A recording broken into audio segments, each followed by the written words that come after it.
A discussion amongst the Brainerd School Board regarding Title IX sparked during a work session earlier this month.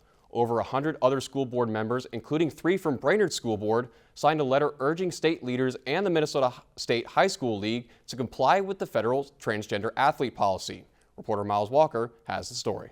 The U.S. Department of Education and U.S. Department of Health and Human Services issued a 10-day notice for Minnesota to change its Title IX policies on September 30th, threatening to cut federal funding for those that do not comply. As far as the letter that board members signed throughout the state, it's an independent choice. I don't disagree with what they did, but I also know that the state has to make something change.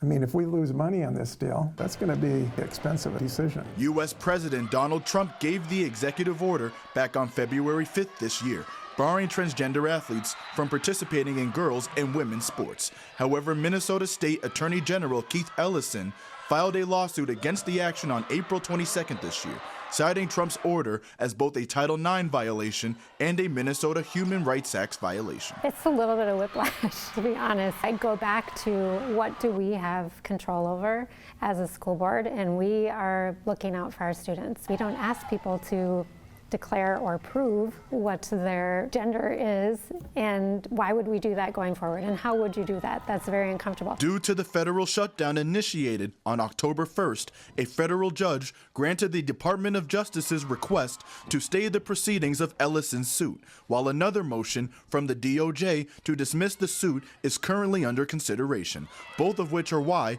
a few Brainerd School Board members suggested waiting on the court's ruling before further action. When that lawsuit was filed, we started this conversation about what do we do, how do we react to this, and it became clear that we're going to have plenty of time, that this is not going to be a quick process. Members of both the Brainerd School Board and student body shared opinions and stories supporting a change to Title IX policies, including a student giving a story from a track meet where a transgender girl outperformed other female athletes in an event, and school board member Randy Heidemann suggesting giving coaches the option to not participate in a sporting event against a team that has a transgender athlete. However, the school board remained in a deadlock on the matter. If we're going to go through this every 4 years, if there's a change in leadership, or every 2 years, whatever it's going to be, why are we being held accountable? If I would have been a teenager today and that would have been brought to me, I probably would have said something inappropriate, because that's how I feel about it.